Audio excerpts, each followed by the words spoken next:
రాజన్న సిరిసిల్ల జిల్లా వీర్నపల్లి మండలం గర్జనపల్లి గ్రామంలో రాజేష్ ఫౌండేషన్ ఆధ్వర్యంలో 97 మంది విద్యార్థులకు ఉచితంగా షూ, టై బెల్ట్లను పంపిణీ చేశారు.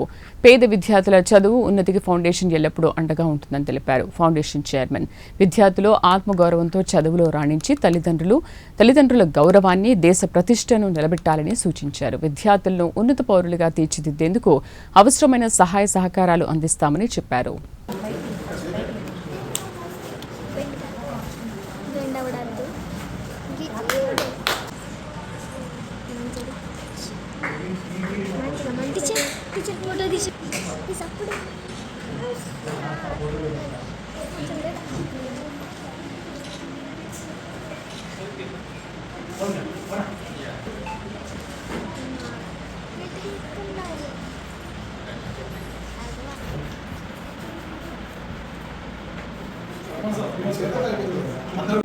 ప్రైమరీ కూడా ఎంతమంది ఉన్నా కానీ మేము ఇస్తాం సార్ అని చెప్పి వాళ్ళు మరి మనం అడిగిన దానికి వెంటనే స్పందించి వాళ్ళకు కూడా మనకు ఏదైతే ఇస్తున్నారో వాళ్ళకు కూడా వాళ్ళని దృష్టి పెట్టుకుని కూడా ఈ యొక్క కార్యక్రమం నిర్వహించడం. అందరికీ శుభాకాంక్షలు. మరి వాస్తవానికి అయితే గత 3 సంవత్సరాల నుంచి ఒక యుద్ధంలో మేము పాల్గొన్నాము. దేశానికి సైనికులు ఏ రీతినైతే అక్కడ యుద్ధంలో ఆరు ఏ రీతినైతే అవసరమో మన భారతదేశాన్ని లోపలికి ప్రొటెక్ట్ చేసేది, మన దేశాన్ని ఇక్కడ మన వారిని, మన ప్రాంతాన్ని, మన మండలాన్ని ఉపయోగకరంగా ఉండాలి, ప్రయోజనకరంగా ఉండాలి, వాతావరణం అంతా బాగుండాలి అంటే ఎవరు మంచిగా ఉండాలి? పిల్లలు బాగుండాలి. పిల్లలు వారి యొక్క యాటిట్యూడ్ కానీ, అలవాట్లు కానీ, పద్ధతులు కానీ అన్నీ బాగుండాలంటే మనకి ఏముండాలి? విద్య ఉండాలి. విద్యలో ఎలాంటి లోటు ఉండకూడదు అని ఈ యొక్క పని మేము ప్రారంభించాం. ప్రైవేట్ స్కూళ్ళకు వీటిగా గవర్నమెంట్ స్కూల్లో కూడా అన్ని రకాల వాళ్ళకు సౌలతులు మనం ఇవ్వాలి అని ఒక ఆ ఉద్దేశంతో ఈ యొక్క పని మేము ప్రారంభించి గత 3 సంవత్సరాలు అవుతుంది. ఇది 3వ సంవత్సరం. ప్రతి సంవత్సరము ఏ స్కూల్కి వెళ్ళినా పర్ఫెక్ట్గా షూ, టై, బెల్ట్ 3 ఇస్తాము.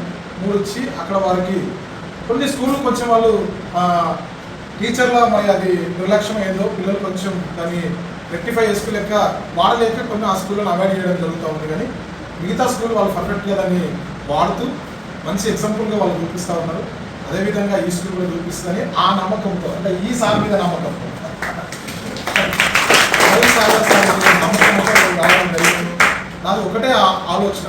నేను మేబీ అప్పుడు ఒక 5th క్లాస్ ఉండొచ్చు, 4th 5th క్లాస్ మీద ఉండొచ్చు అన్నట్టు చిన్న స్థాయిలోనే అది చదువు అనేది అందితే ఎంత భవిష్యత్తులో వాళ్ళు పైకి ఎదుగుతూనే ఉంటారు. ఒక డాక్టర్ కావాలన్నా, ఒక ఇంజనీర్ కావాలన్నా, ఏమండి ఒక కలెక్టర్, ఐఏఎస్ కావాలన్నా, ఐపీఎస్ కావాలన్నా, ఏది కావాలన్నా పునాది ఇక్కడనే.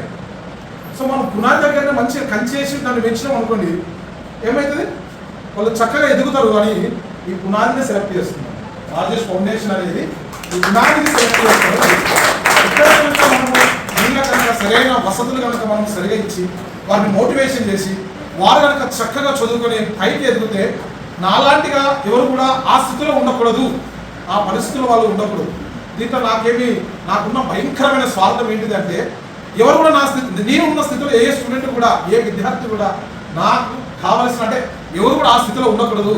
మంచి స్థాయిలో మంచిగా వాళ్ళు ఉండాలి. తల్లిదండ్రులు అంటే నా తల్లిదండ్రులు అదే స్థాయి నుంచి వచ్చారు. పేరెంట్స్ అందరూ ఎట్లున్నారో నాకు తెలియదు. కానీ వాళ్ళు ఎండనక, వాననక, వర్షం అనక ఏమనకుండా వాళ్ళు కష్టపడి మనందరినీ స్కూల్కి తెలుస్తారు. ఇప్పుడు ఒకవేళ గుడంబా వాళ్ళు ఆగుతున్నారు, మన దగ్గరపై మీరు చెప్పలేదు, ఆయన నువ్వు గుడంబా ఆగదు, నువ్వు డ్రగ్స్ తీసుకోవద్దు అని మన దగ్గరపై చెప్తే ఇక్కడ వినలేరు. వాళ్ళు వినలేరు, వాళ్ళు మారలేరు. ఆ స్థాయి దాకా వెళ్ళకముందే ఇదే స్థాయిలో వారికి సమృద్ధిగా ఇచ్చి వారికి కావాల్సిన వాళ్ళకు మంచిగా వాళ్ళకు అన్ని రకాలుగా మనం వసతులు కల్పిస్తే వాళ్ళు ముందుకు వెళ్తారని ఒక చిన్న యజ్ఞం మేము ప్రారంభించాము.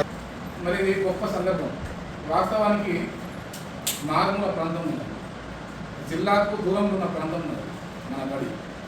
అంటే ఒక చిన్న ఎగ్జాంపుల్, అప్పుడు ప్రేమ్ సార్లో ఉన్నప్పుడు వీళ్ళ బొమ్మతి ద్వారా కొన్ని బుక్స్ కానీ ఇంకా ఐటమ్స్ కానీ వచ్చినాయి ఇంకా లాంటి. ఇప్పుడు ఆ సార్ పెద్ద సార్ అయినందుకు కూడా సార్ విధంగా చెప్తున్నాడు కదా, నేను అడగకమునికే వాళ్ళు వచ్చారని చెప్పేసి నిజంగా నా గ్రామ పక్షానికి ధన్యవాదాలు. మారుమూల ప్రాంతంలో ఉన్న మా బడిని గుర్తించి, మా సారు మా పిల్లల్ని గుర్తించి ఒక చిన్న సామెత, పెళ్ళిపోతే ఏ స్టోర్ ఉన్నట్టయితే ఎంత కూడా పూర్వపరమైన మాట కదా చూసారా. జిల్లాకి 45 కిలోమీటర్ల దూరం ఉన్న మన బడిని గుర్తించడం ఏంటి? మన పిల్లల కోసం ఆలోచన చేయండి. మీకోసం మీ ప్రోగ్రామ్ అంతా స్కూల్లో చేస్తున్న ప్రతి ప్రోగ్రామ్ మీకోసమే, నేను చేసిన మీకోసమే, సార్ చేసిన మీకోసమే, అతిథులు కూడా మీకోసం. ఎందుకు వచ్చి ఇంత దూరం అంటే ఇక్కడ ఉన్న పిల్లల మీద ప్రేమ, సార్ల మీద ప్రేమ, ఈ స్కూల్ అంటే చూడండి. వాళ్ళు ఇక్కడికి రాగానే ఏమని చెప్తున్నారంటే స్కూలు వాతావరణం నచ్చి బాగుందన్న అంటున్నారు, తర్వాత పిల్లలు బాగున్నారు అంటున్నారు. చాలు, ఇది ఒక్కటే మాట్లాడాలి మాకు, మేము సంతోషంగా ఉండడం కోసం. ఇలాంటి ఇంకా